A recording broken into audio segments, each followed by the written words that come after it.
So, now I have to hold the microphone quite close to my mouth, apparently, because it's an insensitive microphone. I think they've given me an insensitive microphone because I'm that kind of insensitive guy. So there we are. But this is for the Zoom, not for you. So I'm not being augmented in the room here. But welcome to Stephen Hall's inaugural lecture. It's so fantastic to see so many of you here at BRIC, to see BRIC open, and for this room to be full in the way that it is. It's a magnificent facility, and again, we have Stephen to thank for that, so we'll be hearing more about it, I'm sure.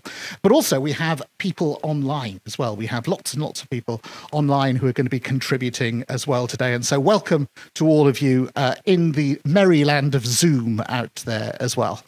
So I'm Shubi Banerjee. I'm the Executive Dean of the Faculty of Health, and delighted to have as part of the Faculty of Health our brilliant Department of Psychology in which Stephen works. And the BRIC project has been one of the major projects that we've been engaged in over the last 5 years.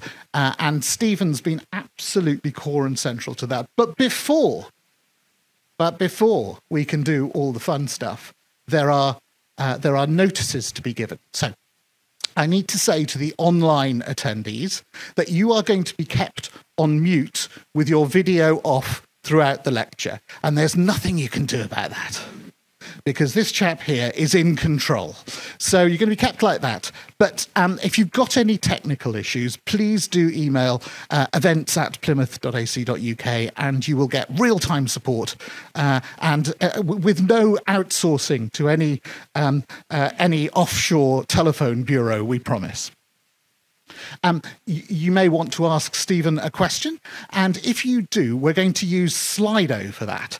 And you enter the code, what is it, at 828805. Write it down. It's there, waiting for you. So do write it down. If you visit Slido, put the code in, type your question in the part of the website that says type your question. There's a clue there. Then you have an opportunity to put your question in. Now, we've already got quite a lot of questions. We may not be able to have all the time to answer all of your questions, but we will be putting those questions to Stephen afterwards. So we have a chat function as well, which is available. So if you want to kind of whisper about Stephen's shirt or anything like that, or his shoes, and there's quite a lot to be said about his shoes, but if you want to do that, then you can do that through the chat function, and that's not used for the Q&A. So that's for the people in the land of Zoom, whereas you people here, please keep your mobile phones and devices on silent. So, good. Look at all those movements of hands. That's absolutely fantastic. So that's very important. Now, of course, you may Slido from time to time during the meeting, so we won't automatically assume that if you're looking at your telephone, you're checking on your socials. But I'm sure that what Stephen will be saying will keep you absolutely riveted, and please do use that for that. Now, if you want to access Wi-Fi, you've got the Wi-Fi here of DDRC guest, the password being hyperbaric 01, rather, which is, I think, a nephew of Barack Obama. I think there we are. So, toilets. We have toilets here, not for the Zoom people, but for you here. There are lavatories. They're located on the left as you leave the lecture theatre and on the ground floor. So I've done my my air hostess thing, as you can see. So in the event of a fire, don't panic. Follow a member of staff out the muster points by the entrance to the car park towards there. And again, if you here in the room want to ask Stephen a question, you might think that you could put your hand up and use your voice, but you can't. Again, it's because of him. It's not. It's so that we can be sure that people will be able to hear and see all the questions from everywhere. So please do use the Slido for that and the numbers up there. So those are my those are the standing orders that I have to do. Now, what I have to do is just to say one or two words about Stephen before Richard comes and does a much better job of that at all. So, Stephen, I know that what you're interested in today is to hear some of his greatest hits. I mean, you all know the sort of thing. So his greatest hits, I've picked out a few here. There's one His 2018 work, Transient Alpha and Beta Synchrony Underlies Proprietary Recruitment of Directional Motor Networks. Can't wait to see how that one ends. Or, I think my favourite is the spike firing and IPSPs in layer 5 pyramidal neurons during beta oscillations in rat primary motor cortex bracket M1 bracket in vitro. So we've got a lot to look forward to in the talk that's coming. But for Stephen, it's not all light-hearted scientific banter. For the last 5 years, he's been doing the most phenomenal work, basically setting this whole place up, taking the idea of us having a world-class imaging research facility and then actually delivering a world-class imaging facility, which is a big thing. And it means that Stephen's been kind of multitasking over the last few years. And he came to me recently and he was sort of pointing out the things that he was doing and the things that he'd done. And I've got some of them here, and it just kind of gives you an idea of the kind of general and broad group of things that he's been doing. So got down here, he's been managing safety processes and fire safety and emergency medical training. And I understand that he has his tabard ready there if there's a need for any of that work there.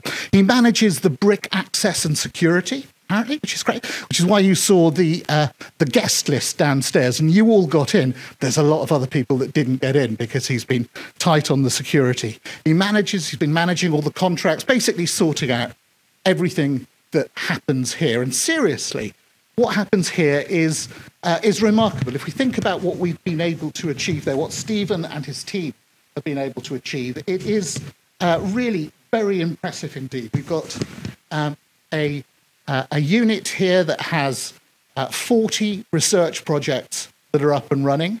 It works on Parkinson's, on chronic pain, on autism, on schizophrenia, on areas that are of profound importance to human health, doing real cutting-edge research in those areas. I know that many of you are engaged and involved in that, and I'm really grateful to have that growing here. We've already got 12 PhD students and grants that are worth, £1.5 million and more. And, that's before the place has even opened. I mean, what on earth is he going to do? And what are we going to achieve now that we're actually opening the place? It's remarkable. So Stephen's basically been doing extraordinarily fantastic work here as a kind of mixture between Bob the Builder and Dr. Emmett Brown from Back to the Future. But actually, what he's done has been a remarkable and profoundly useful set of work for us. And he's worked at this for 5 years. It's a 5-year job that he's done. And I'm absolutely delighted that Stephen has agreed to stay on for the next 5 years as the director of BRIC. And we have a fantastic set of possibilities ahead of us. And I know that Stephen will direct our success in this area absolutely brilliantly. So I'm delighted to introduce Professor Stephen Hall and his inaugural lecture.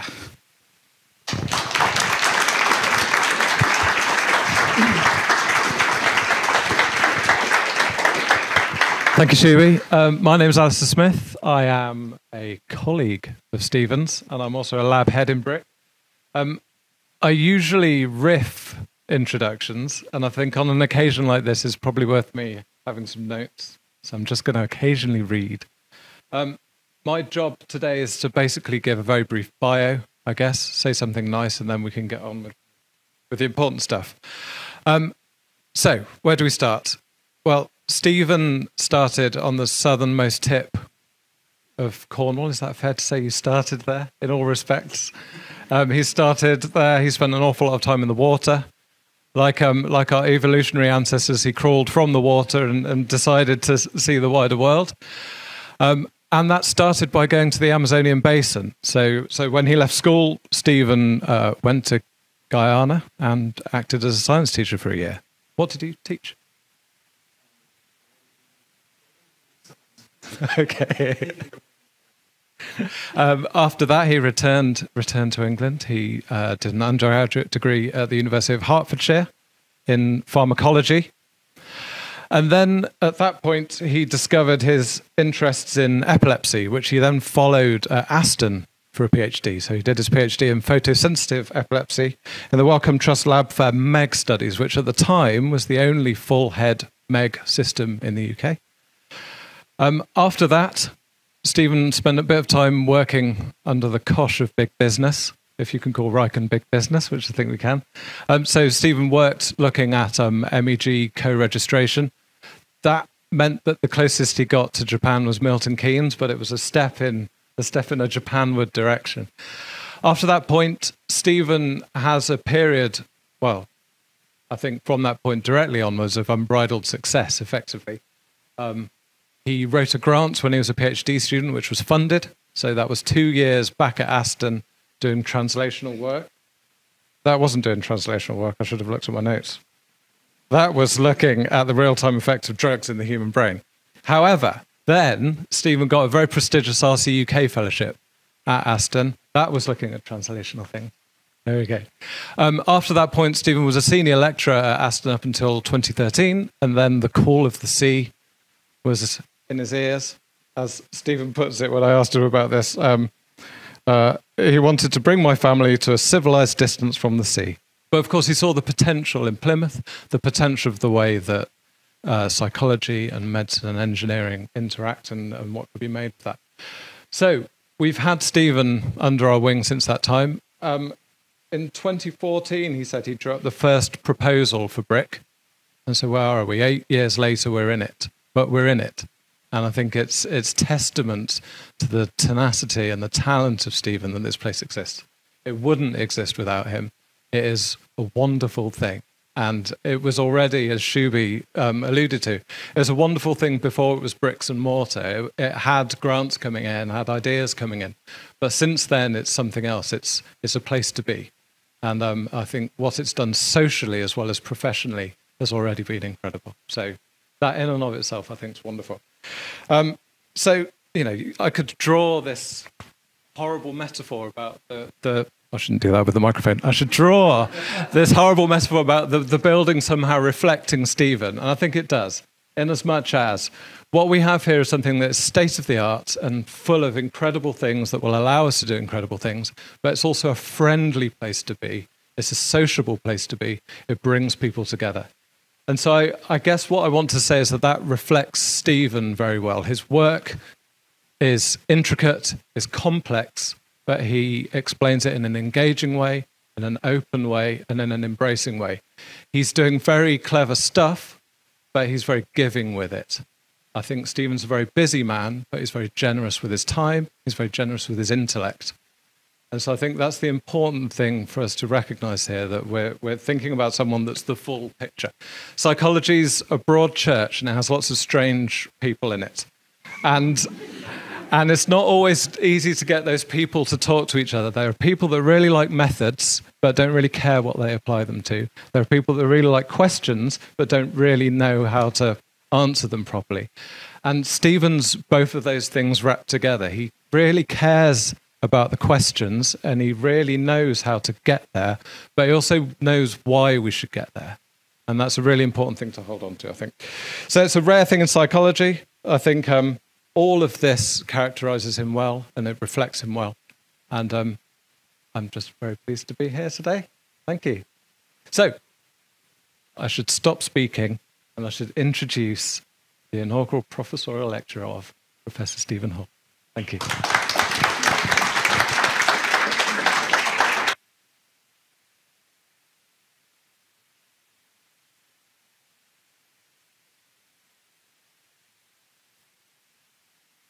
Thank you, Shubi. Thank you, Ali. I'm already quite emotional from that. It was a fantastic introduction and very flattering. Thank you.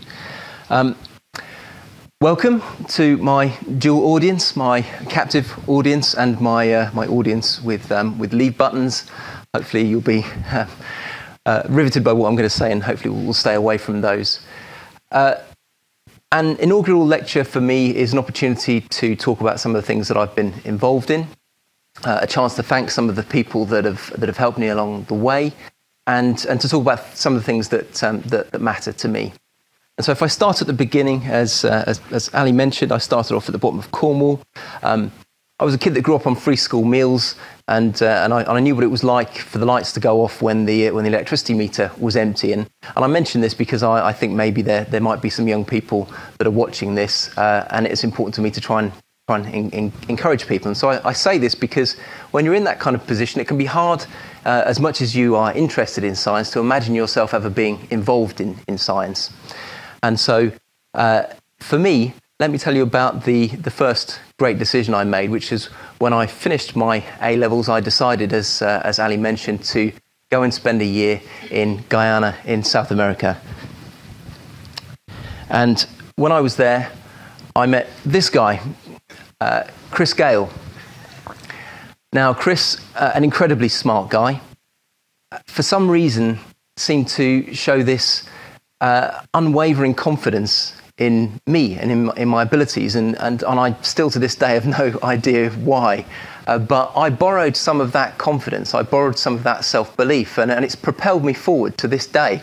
And so Chris, still incredibly smart, a neonatologist, a consultant neonatologist, and a leader in research in his field at Imperial, and I'm looking forward at the near future to be able to attend his inaugural lecture. And this is an opportunity for me just to say thank you. I couldn't thank you more.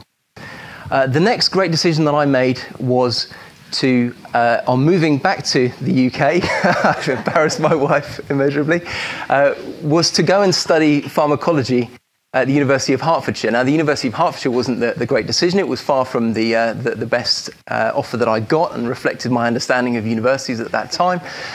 But in the romantic setting of a mass spectrometry lab with lab coats and goggles, I think even, I met my future wife, Carlina. That was 25 years ago, and 13 years ago, she gave me this little guy. And these two people are really my world. Love you. So during my... excuse me. During my undergraduate degree, I developed this fascination with neuroscience, with the brain and how it worked, and particularly with epilepsy. And I don't know why, I can't remember why epilepsy in particular.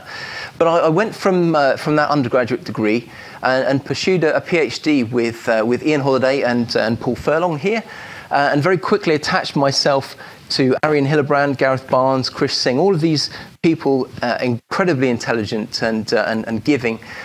They've all gone on to lead neuroimaging centres of their own at Aston, where I was, in Amsterdam, at UCL, BRIC in Cardiff.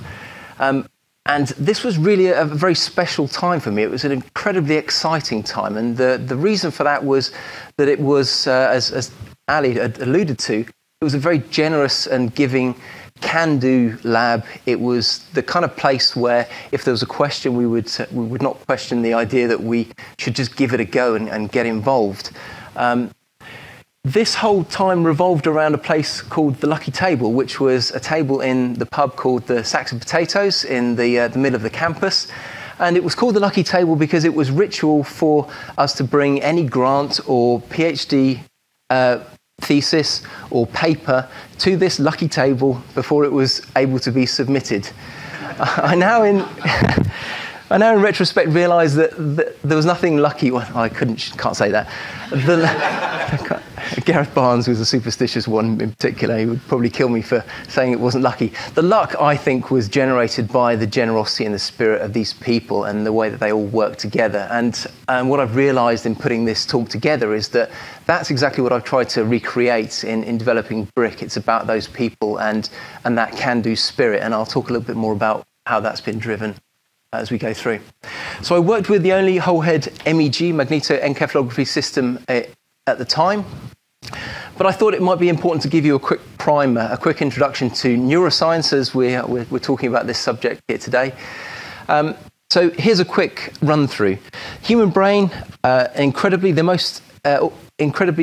complex device, the most complex device in perhaps the known universe, composed of 100 billion neurons with 10 quadrillion connections. And these connections come via neurons, so it's composed of 100 billion neurons plus 100 billion other cells. And these cells communicate with one another, and they are effectively small electrical devices. And because they are small electrical devices, small electrical units, we can measure the activity of these networks using devices like electroencephalography, EEG, and MEG. And this is what that looks like. So thanks very much to Dan Graham, my PhD student, for very rapidly putting this together for me to be able to show you what this looks like. So this scrolling image here is each one of these squiggles, a line that shows the activity from each one of these sensors. And these sensors are measuring the neural activity, the combination of the network activity from the brain area beneath that sensor. So from those squiggles, we can derive more information. So if we look in this 1 second of EEG information, we can decompose this into even more information. So within this squiggle, we've got lots more squiggles. We've got lots more oscillations, or what we would call brain waves often. And these are often referred to by different names depending upon how fast they are running, so how quickly they repeat themselves. So going from the low end, delta, theta, alpha, beta, gamma, up to the highest frequencies there. So let me just do a usual party trick and get you to be involved so I can give you a slightly more intuitive understanding of what this actually looks like. So imagine that you as a population, I've got about 100-ish people here, imagine you as a population are individually neurons, and I'm going to get you to fire together. So every time you clap your hands, you are a neuron firing. And so what I'd like you to do is to please give me a round of applause.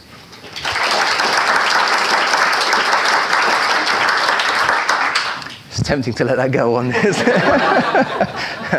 So you've created a brain signal. You've created a signal as a population of neurons firing together. But there's no discernible signal within that. But if we take this same population of neurons and we add some pacing to it, we add some kind of synchronization, then let's see what happens. So in this case, follow me.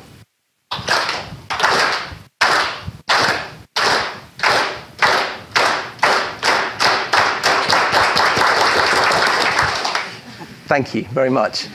Okay, so we've gone from the same population of neurons, all firing at their own speed, all deciding when they're going to be active, to the same population of neurons that are paced with this synchronous profile. And we start to get this generation of activity that we can hear something that has some kind of patternation to it. And we're going through, when we're increasing in our speed, different brain waves at different oscillatory frequencies. And if you imagine that in the scale of the brain, excuse me, we're looking at much larger populations. So here, 250,000. So think of Queen, what's this, 1985 in Rio de Janeiro. Or if you're born this side of the turn of the century, then Stormzy, 2019 at Glastonbury. If you're talking about larger populations, then you get the capacity to have more of these brain rhythms, more of these networks that are active at the same point in time. And this is a good reflection of what we're seeing when we're recording from the brain. There are ways of us demonstrating these and being able to visualize it, and these are a couple of ways. So we can present this with the frequency, each of these different brain rhythms on the vertical axis, and the time along the horizontal axis, so that we can show how these brain rhythms change in time. And this is a beta oscillation, about 20 hertz, that starts off quiet, increases in terms of its power, which is reflected by the fact that it's redder on the spectrogram. Blue is low power. So this is the equivalent of more neurons taking part and being louder in our demonstration. We can summarize this in a more simplistic way. We can take this whole spectrogram and we can summarize it down by putting the frequency along the bottom, power up the vertical axis, and we can show this same beta power in the static form. Or we can look at how that beta changes over time. We can look at how it goes from being quiet to being louder, or even more as a simplistic way of just a single line graph. So where did I start? I started with my first experiment in my PhD completely by accident. And it was this observation of something called scintillating scotama, which is the event that was first described by Hubert Airy in the 1860s, whereby somebody experiences, and it's possible that somebody here experiences that, because it's quite a common thing, that there's this twinkling presentation, this twinkling observation that starts in the center of the visual field and gradually grows larger and moves to the side of the visual field. And it's called scintillating because it has this twinkling effect, and it's called a scotoma because it blocks out your view. You're effectively blind in the area that it covers. We had our very own Hubert Airy in the form of my PhD supervisor, Ian Holliday, who experienced these and one day said, I'm having one of those twinkly things, as we were sat down to have a cup of coffee. So we took him and we stuck him in the MEG scanner. And lo and behold, you were able to visualize using these same oscillations, these same brain waves, what's actually happening when somebody's experiencing one of these things. You can see at the red line where it goes from being very small to very large again, and this is coincident with the end of that scintillating scotoma, when it disappears. So it shows us that when we're seeing events that are perceptually changing, that they coincide with these changes in power in these oscillations. So whilst I was marvelling at this greatness and was looking at a few other experiments with the visual system, an extremely smart guy called Matt Brooks, who was doing his PhD at the same time as me, took these data, generated something called a general linear model, and showed us that these signals that we were measuring were very similar to those, or could be explained in the same way as those that we measured with our MRI scanner, the kind of gold standard for recording activity. And moreover, that this activity that we see is not only in the same place, but the fMRI activity, this so-called bold activity that we see in the MRI scanner, is reflecting more than one of these different frequencies. It's a composite of all of these different frequencies. Matt, by the way, has gone on to do even more impressive things and is developing the future of neuroimaging, I think, which is wearable MEG scanners. It's pretty impressive stuff. So with this in mind, knowing that we have a way of measuring something which is reflective of this fMRI, this bold signal, and also that we are looking at something, and also that this paper caught our attention that showed that this experiment by a group under the supervision of Nikos Logothetis showed that the invasive recordings that you can make, where you're using an electrode into the same location as you're measuring from these bold, these fMRI type measurements, showed a coincidence between these two. And so it raised the question, when we're using a non-invasive approach, are we able to reflect the activity? Are we able to look at the activity that is seen when we look at invasive recordings? And so, very kindly, Professor Logothetis provided his data for us. We replicated the experiment non-invasively using the same stimuli. And what we showed, as you can see on the left-hand side here, human versus primate, is a very strikingly similar set of activation in our human participants and in our human study compared to those invasive recordings from those electrodes in the macaque model. And when we plotted these data against ours, it again corresponded to what we were finding. We were convinced then that we're looking at something which is similar, which is extremely exciting for us because we non-invasively are able to reflect things that require invasive measurements.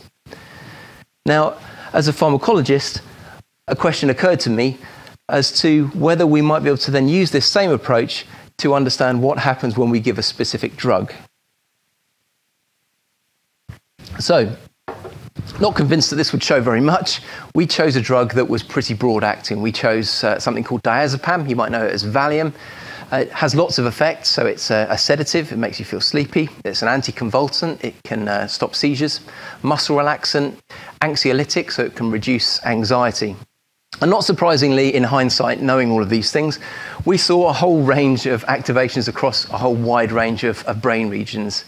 And using this approach, we were able to place a virtual electrode into the different regions that we were interested in and reconstruct the activity that occurs in each of these different brain regions. So effectively, we were able to monitor what happens in the brain in real time when you are giving somebody a drug and that's being taken up. So the whole brain is far too much for us to focus on. So let me choose one relevant area and we'll look at the motor system. The motor system is so cool because it is the area that controls movement. It's located down the central section of your brain. You can see this slide through it. And it's organized into what's called the homunculus, which means little man. This is arranged so that each section, as you go from top to bottom, controls a different section of your movement. So each one of these different areas going down the motor strip controls a different limb when you're going to move. And so we can see that if we were going to activate a finger movement, it would involve this area here. And talking about what we've just discussed, we can then recreate what happens in terms of the drug uptake, for example, where we can see that the activity in this area gets louder when you give the diazepam, you give this drug, and we can model that against, for example, placebo. But moreover, what we can also do is to look at what happens with relation to some features that happen when you make a movement. So when you make a movement, you have what we call, in the motor cortex, an ongoing beta rhythm. So we identified this before. It's a frequency, an activation that's occurring about 20 times per second, and we can measure this when you're at rest. So now when you're not moving, this is there. It's fairly low level, but it's clearly measurable. When you go to make a movement at the 0 point here with a dashed line, it gets bluer, which means that it reduces in power. It desynchronizes. And this is required for you to make a movement. When you stop making your movement, it rebounds. It's so-called post-movement beta rebound. And this is a characteristic signature we see when anybody's making a movement when we're measuring with our EEG or MEG. Okay, we can simplify it and look at it like this. And when we look up closely, we can see that we've got the ongoing beta. When you make a movement, it desynchronizes this section here, and then it rebounds after. Okay. So we can then map what happens in this location and how this then corresponds when we give somebody a drug. And what we find is that if we're looking at each of these different signatures, we can see how they are changed by a specific drug. And in this case, we find that one of these features, the desynchronization, is changed by GABA modulation of our diazepam. The other feature is not. It's not changed by that modulation with this drug. And this tells us that there are two different networks that are coincident in this location. We can go on and as we've done, we can look at this in more detail. And so at this point, this is when, as Ali mentioned, I took up an RCUK fellowship for 5 years working in translational neuroscience. And what this meant was that I worked with that same group looking at neuroimaging, but also with this group where we were looking at animal models. And the task here was to try and understand the relationship between these two different types of measurement, to understand how we can translate and understand the connection, the similarities, the differences between these two different modes of exploring the neuroscientific signatures that we're seeing. So with Stan and Gav, Rain, Tina, Emma, Naoki and Craig, or Wee-Man and Wee-Man, as they used to refer to each other in the ongoing debate about who was the shortest member of the lab. I don't know if they ever resolved that. And Kim Ronquist, who, not surprisingly, I was unable to find a picture of. She was quite camera shy. I am going to have to apologise to this group of people because there's far too much work that we were able to do. It was all very exciting, but there's just not enough time here to, although I'm sure Shubi teed it up quite nicely and you're all very excited to hear about some of the work about iPSCs and so on. Great stuff. I'll just leave it at that. But what it did was it allowed us to understand the mechanisms that underpin these signatures that we're seeing when we're recording with our EEG or MEG. I'm going to leave it there with that work, except for this one small figure from one small paper, because it serves my purpose here today. So Naoki Yamawaki worked on this paper where, among other things, he recorded from that same primary motor cortex, the area that's responsible for generating movement. And he looked at what happens when you give this drug called zolpidem. Zolpidem is like diazepam, but more focused. It's much more specific. It focuses on a subreceptor of the GABA-A receptor subunit. So what he showed is that when you give zolpidem, you get an increase in that existing beta rhythm. So we see the same beta rhythm as we do in humans, but it increases when you give this drug zolpidem. The reason this is important for my purposes is because of this story, which I want to introduce next. So the story goes something like, in the late 90s, there was a young chap called Louis who had a motorcycle accident in South Africa. sustained head injury, and it left him in a semi-comatose state, sometimes called persistent vegetative state, which means that he was awake but non-responsive, unable to interact. One day his family came to visit him and were worried that he seemed a little bit agitated, seemed a bit restless, and so the clinician, his doctor, Wally Nell, who's on this paper, gave him a low dose of zolpidem, this sleeping pill, to calm him down. Half an hour later, Louis wakes up and is able to communicate with his mum. He's not back to normal by any means, but he's able to communicate with his family. And this was this profound effect that seemed to be repeated in different reports over the subsequent years. And it was even on House, which I now realise is not quite a current reference as it once was when I gave this talk. But anyway, it means it must be true. So, alongside this, probably as much to do with this film Limitless as anything else, this idea of smart drugs, reinforced by the idea that people were getting cognitive improvements. They happen to be in semi-comatose state, but getting cognitive improvements as a result of taking zolpidem. There was anecdotal reports of students that had decided it would be a good idea to take some zolpidem before their exams to get this cognitive enhancement, and sleeping pills do what sleeping pills do. So we were asked by Regen Therapeutics, a small pharmaceutical company, to figure out, not surprisingly, what was going on in this case. And so we followed up with a patient who had had stroke and who was showing benefits from this low dose of zolpidem. JP, this patient, was a 60-year-old male, 6 years after having a stroke. He had some sensory motor issues. So this is summarised by the fact that when I met him, I shook his hand and heard this crunch as he squeezed my hand far too tightly, unable to have the kind of feedback as to how much force he was exerting. At least that's what he told me.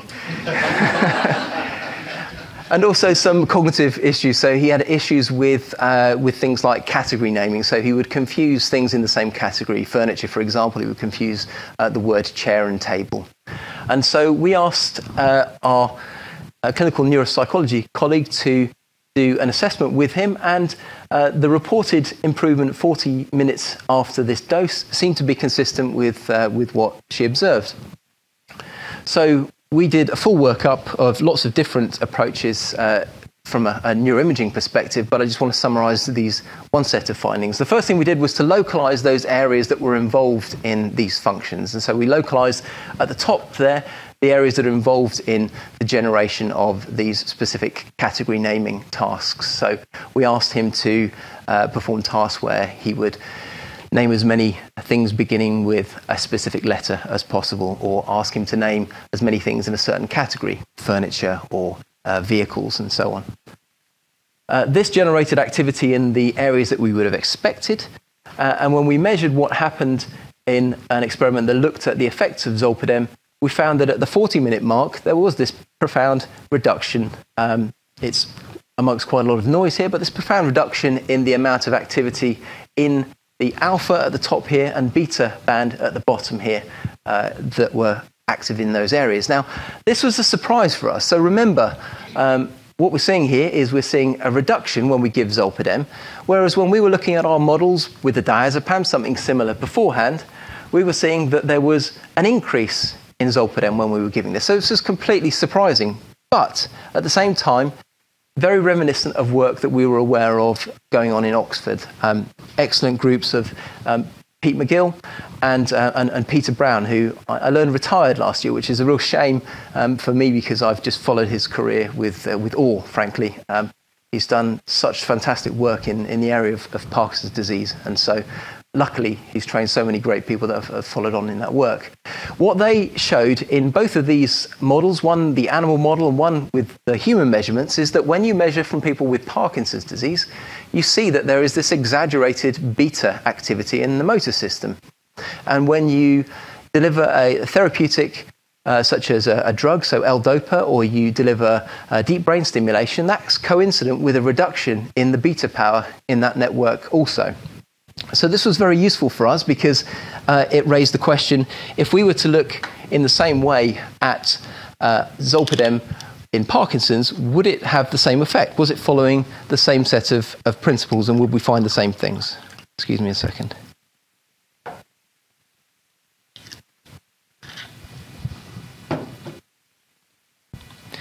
So, let me just, for those that aren't aware of what Parkinson's looks like, give you an example. So on the left-hand side here, you can see a patient with Parkinson's. There's this characteristic set of motor deficits, amongst other things, but not for today. This tremor, the shaking of the hands, a slowness of movement, an inability to initiate movement, problems with balance and coordination, not surprisingly.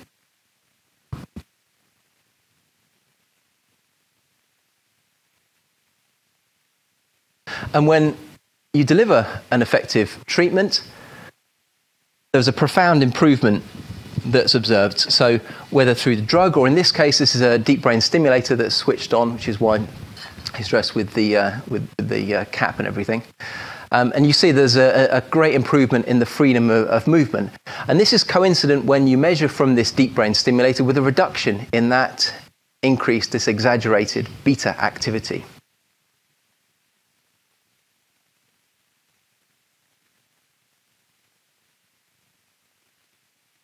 So we pursued this to try and understand whether something similar was happening with zolpidem.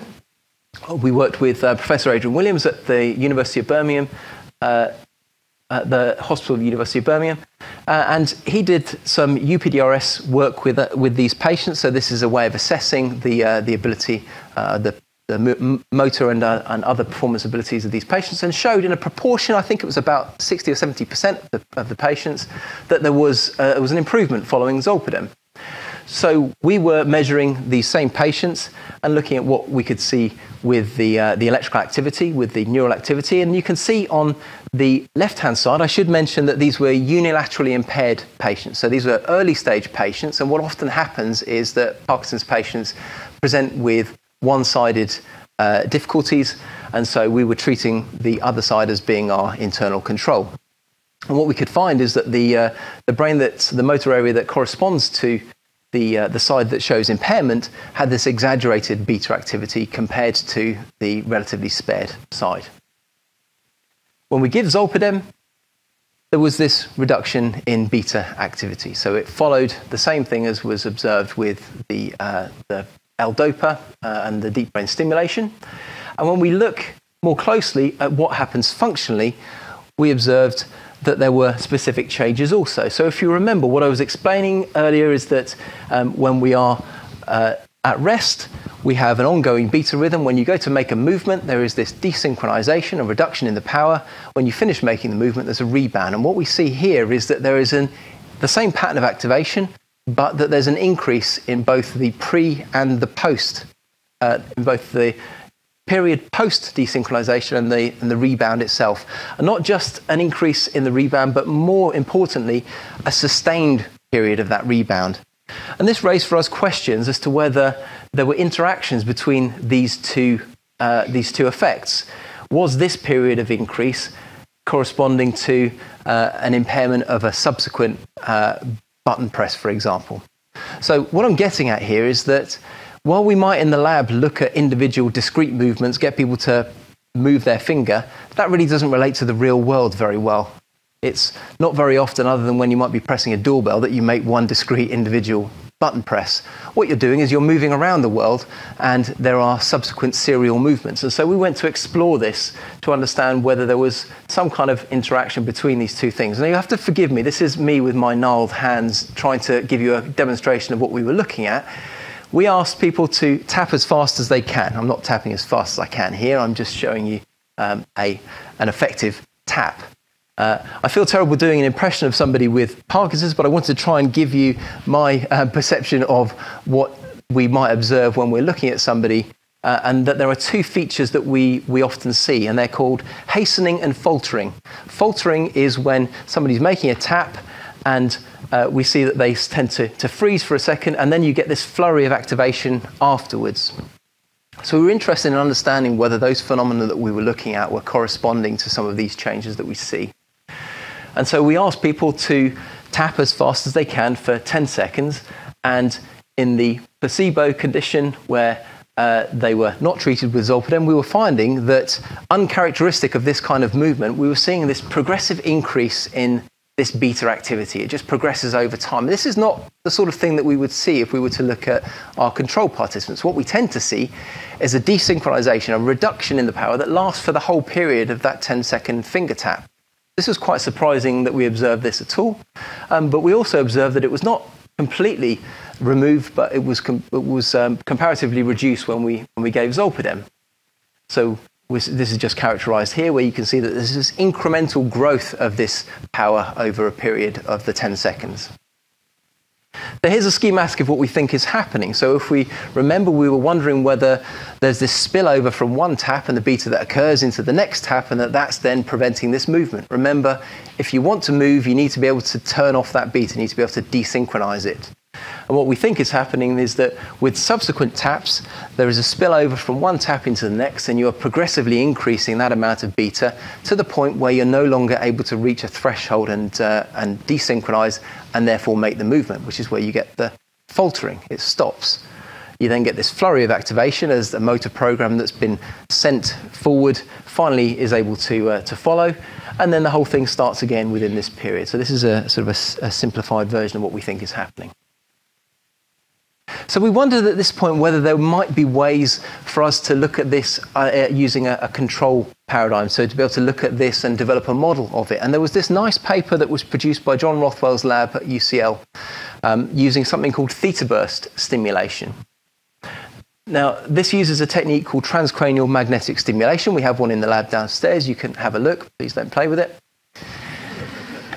It's a device that uses a magnetic field. You can generate a large magnetic field focused on a particular point, and when you place this over the brain, you're able to induce an electrical current in that region of the brain, and in this case, the motor cortex, that you can do lots of amazing things with. You can stimulate and you can cause your finger to move. It's a great party trick.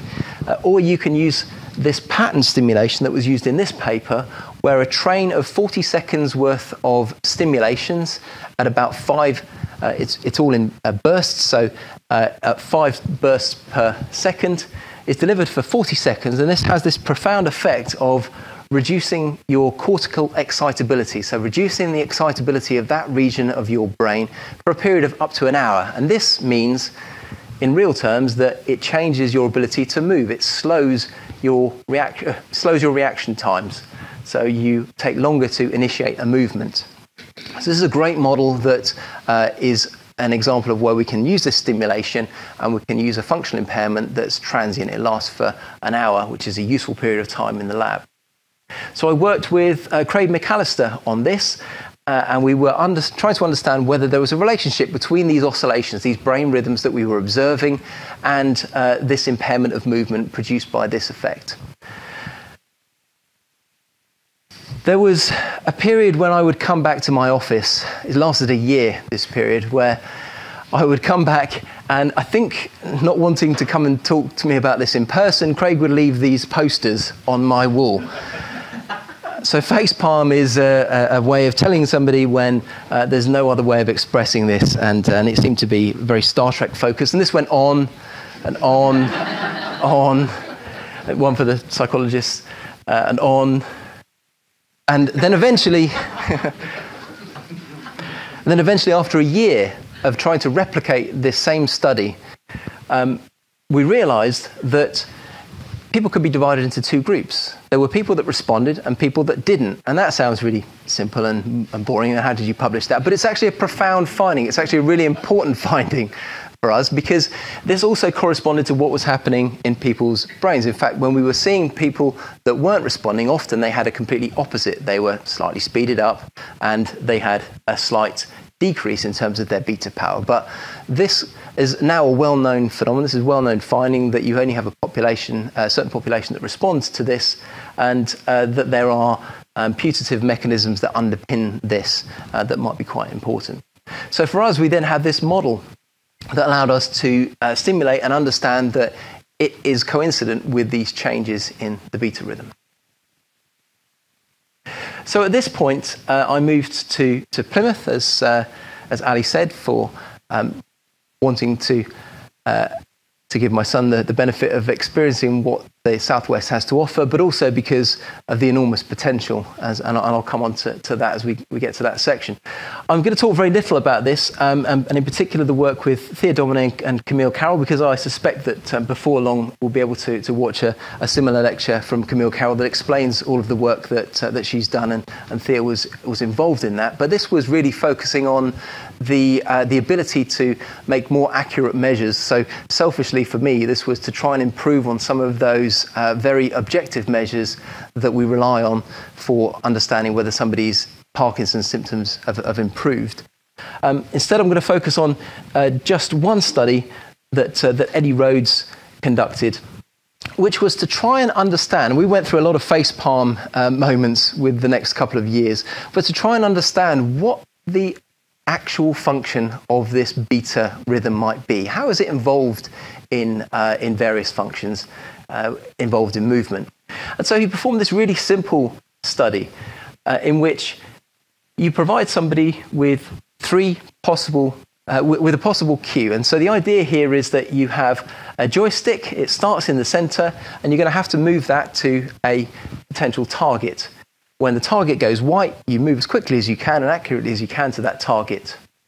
And you can present either 1, 2, or 3 possible cues. Now, the simplicity but brilliance of this is that when you only have one cue, you can make a preparation from this very first starting point here. You can start to plan that motor program, you can start to desynchronize and know exactly where you're going. Nothing's going to change, no new targets are going to appear. When you have 3 targets, you can't prepare. You can't know where that's going to happen, so you have to wait until the point where the target's actually presented here. And I'm not going to go through all of this in detail, but what I'm going to summarize is that what Eddie found is that if you want to make a movement, you have to desynchronize, but you can only desynchronize when you know exactly where you're going to move. And this makes perfect sense. So from that population that we started out with, if I were to try and get you to make a movement, you'd have to know what that movement was, because it would depend, if you think back to our homunculus, you'd have to know exactly what network you were going to engage before you could then go on and make that movement. The other thing he discovered was that the relationship between the signature that we see, this desynchronization of beta, and the movement bears little correspondence. All we know is that it has to happen for the movement to be made, but not that there's any kind of prediction of the movement that is going to be made. Okay. Alongside this, there were work that I think I'd love to talk about in more detail, but I just wanted to mention it because one of the questions that came up in the sort of pre-questions related to this, but it was by our colleague William Gates, or Bill Gates, not the Bill Gates to you, but certainly he's the Bill Gates to me. He's a fantastic researcher at Children's Hospital in Philadelphia. So let me finish by spending a few slides talking about where we are now. So as I said, I moved here in 2013, spent a couple of years with the ambition of trying to develop on the amazing potential that is here at Plymouth. So in psychology, we have people that have expertise in neuroimaging. We're connected to the medical school, to people in neurorehabilitation. There is this amazing breadth of neuroscience, from the basic to the applied, from the molecular through to the human. And from the background, the experience that I'd had, I could see this enormous potential, particularly given that we have a hospital next door. So I spent a lot of time annoying a lot of people, trying to convince them that this was a good idea. And it wasn't until 2015 when the dean of the medical school at the time, Rob Sneed, probably sick of hearing from me, introduced me to Professor Smerdon. That's Gary, to those of you in DDRC that don't know who Professor Smerdon is. And this was a surprising introduction, but actually very quickly made good sense. If you look at where we're located, then we are perfectly connected to the populations that we might want to serve and for the research that we might want to do. So I met with Gary, and he was, as Gary is, on board. And this has really underpinned everything that we do here. And then with this connection to Lucy McGavin, who's a consultant neuroradiologist, and Christine Hills, who sadly has moved on to Exeter, and we'd love to be able to get her back at some point. There was this support from the hospital to develop this collaboration, and so we managed to move forward from these sketches in the lab book to the point where we had something that was coherent, we thought, and when the new Vice-Chancellor, Professor Judith Petts, joined us in 2016, I think, she described the idea as a no-brainer. And when I realised that that was a good thing, we then managed to progress to go on to planning. Shube joined us in, I think, 2019 and has been enormously supportive of the project and has been really helpful in removing some of those barriers that people might not know about, but can be the ruin of a project like this. And eventually we managed to get to the point where we broke ground, and then following a pandemic that shall not be named, we managed to get to the point where just last month we opened the building. And the thing I would really point out here is this. I know there's often, and it's a bit blurry, I'm sorry, but there's often much that's made of a partnership, and it doesn't necessarily mean as much as people would say, but in this case it's absolutely integral, and really it's I think it's fitting that DDRC sits at the centre of this, because led by Gary, but not just Gary, really the entire DDRC team have this approach to things which is very reminiscent of the group of people that I got involved with in the first place at Aston University. If you ask a question, can we do this? The answer is yeah, or we'll give it a go. And that really has underpinned the involvement, the culture, and the development that's allowed us to move forward, and has brought really great people to BRIC, because people come because of the capacity, the capability that we actually have, but they stay and they get involved because of the culture, because of the approach, and because of this team science that I think is incredibly important. So this is a summary to embarrass all of the lab heads that might be here or elsewhere. And these people, I mean, they're experts in their field. So in this building, we have a lot of toys that would be just very expensive pieces of metal and plastic without the expertise that these people bring. And what they do is not just to deliver that expertise for themselves, but they make it accessible. They make the methods, they make the applications accessible to all of the other people that would want to come and work in this facility.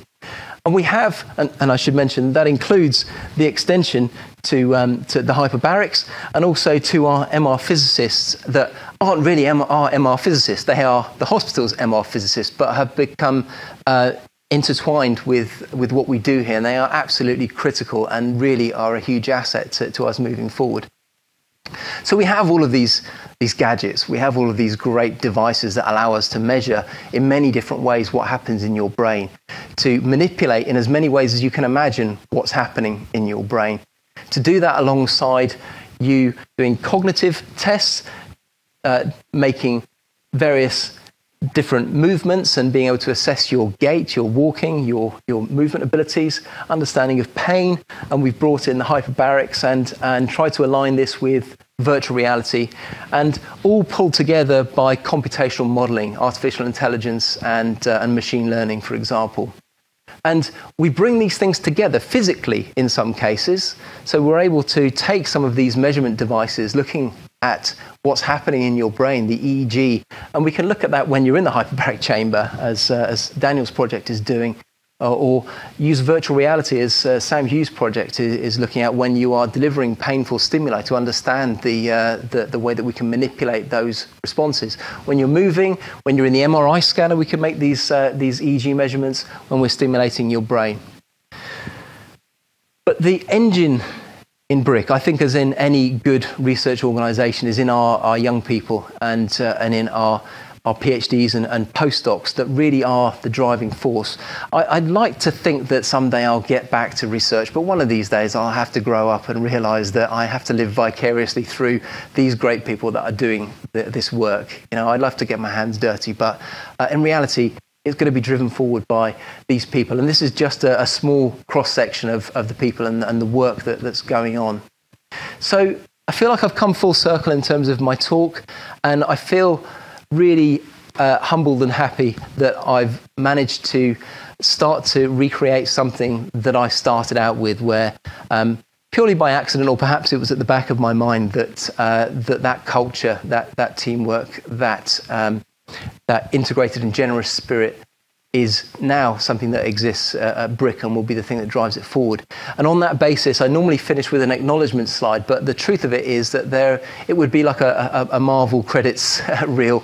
It would be far too long, and so I'm just going to finish by pointing out the things that, given that we've not been open for very long, we are already developing and are in progress. There's a vast list here already, and these are people that have found BRIC. These aren't people that we've generally gone out to find. They've noticed what we have, what we could do, and have come and realised who we are and have got involved.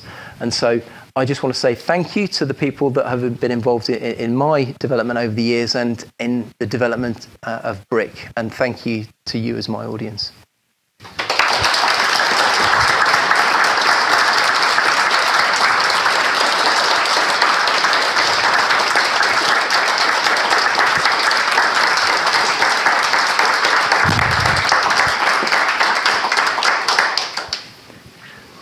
Do you have some questions? I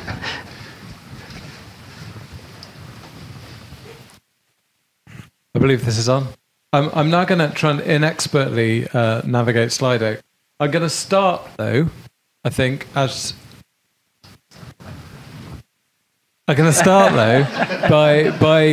favouring the room. So I know we're supposed to be using things like this, but is there anyone in the room that would like to put their hand up and ask a question?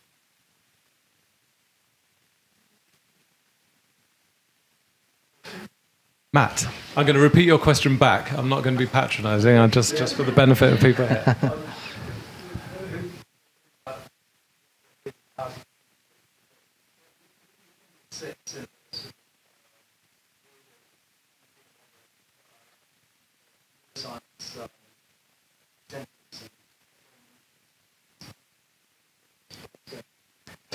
Going to be or is? I mean,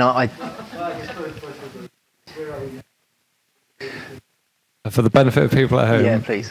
Matt says, "Where are we? Where are we going?" The question is, where does BRIC live in the global pantheon of neuroscience? I guess. Yeah, it's a good question. I mean, we are in the very top range of in terms of the capabilities, the things that we have here. We are, more importantly, in the very top range of the expertise that we have here, and that's what drives this forward. Now, sadly, our Deputy Vice-Chancellor, Jerry Roberts, is retiring, and sadly, I say, because the last question that he asked me is, what's next? What are we getting next? And I was pointing out some of these devices, that wearable brain scanners and so on. That would be a lovely place to move. But the truth is that we have so much going on that's cutting edge here. I think that we are well placed to grow, and I'd like to, as Shu has seen my ambitious plan for BRIC over the next 5 to 10 years. I'd like to get to the point where we outgrow where we are, and also develop those potential connections that we have. So I showed that last slide in terms of the things that we do. I think that there's a great deal of potential to then deliver beyond that and make connections to, for example, the molecular and to those other models that then tell us a lot more about what it is that underpins what we do. So we're incredibly well placed. You would expect me to say that, Matt.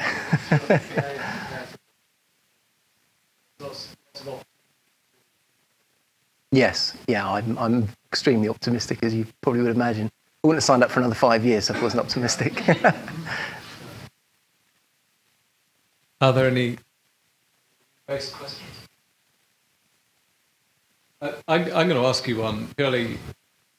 It's a very superordinate one, and that is, how do we convince psychologists that we should care about brain? Because there's still a core divide in our subject. What for you? How do you sell BRIC to someone that really doesn't need to know there's anything between there? It just happens. That's a very good question. It's a somewhat depressing question. The truth is, I've got my amazing second-year tutees sat in the audience, and they're here not only because we get on incredibly well, but I think because they believe in the fact that there is some connection between who we are, the mind and the brain, and that wasn't necessarily always the case for psychologists. I think that's growing year on year, this understanding of what that connection is. There's often a bit of friction between psychology and neuroscience. I think psychologists often maybe view us neuroscientists as being a bit showy-offy or know-it-all. There's probably some truth in that, but the reality is that as both fields progress forward, and there are great examples already working in BRIC of people that are using the technologies here to address those questions, they realize that it's not about the toys, it's not about the devices, it's about the question, and it's about choosing the best tool for the job. It's always been the philosophy that I have. Eric Kandel is a hero of mine. He changed fields as being a psychiatrist to go and find the best tool for the job to address the question of where does memory reside. And I think that the more we can develop that understanding of choosing the best tool for the job, the more we'll move forward. And that doesn't just stand for psychologists, that stands for people who consider themselves to be neuroimagers and perhaps choose a device before they try to choose the question. So finding that middle ground, as you kind of referred to early on, between the question and the technology is the way to go, I think. I'm going to turn my attention to this briefly. We only have a bit of time left. There's a question here about whether there's anything going on in BRIC associated with addiction, and I guess sort of the human woes, if you like. So neurofeedback and what that might be able to tell us about addiction or used for in the treatment of addictions. There's a great deal on the horizon for addiction, and I can't mention all of them. I can see Elsa Furinon sat in the audience, who is developing this technology, transcranial focused ultrasound, which is just in its early stages of being brought into the human. So Elsa is trying to understand how this device works and what it's actually doing, with the intention of trying to apply this to mechanisms of addiction. You mentioned neurofeedback. Well, we're working with Giorgio Ganis, Kritika, who was on the last slide there, John Marsden, to develop ways that we can manipulate our own brain rhythms. So manipulate our own beta. We can train ourselves by being able to visualize it in real time to be able to increase it or decrease it. That project is geared toward Parkinson's, people being able to take control of their own beta to be able to reduce that aberrant increased beta to be able to make the movement. But there's no reason why we can't use the same approaches to try and modulate other brain rhythms, and that includes involvement in addiction. What we have to do is to do the work to understand what those abnormalities, if you want to call them abnormalities, what those changes are, before we can engage with them. So, yeah, I could waffle on for the rest of the evening, but yeah, there's a great deal that's going on. Well, I think you deserve to stop speaking, or at least in front of all these people directly. I believe all of our lab doors have been wedged open, so if you're willing to just poke your nose into different rooms, you're very welcome to. Can I just point out, so there is a tour, as Ali was mentioning, but our great filming people who filmed all of our other great lab heads here, this is probably going to embarrass Ali when it appears on the screen, but they took a video that gives the people that are at home that aren't able to take a tour around, they took a video that they've just sent to me before I came in here. It's just a short 50-second or so video, but that can be on the screen for people that aren't here to be able to take part in person. Sorry, Ali. Well, no, I mean, that just said something I don't. But yeah, I think now's a good opportunity to just have a general poke about, and there'll be people to chat to, there'll be refreshments, and an opportunity to pat a man on the back. So let's do that in the audible spectrum. A big round of applause for Stephen Hall. Thank you.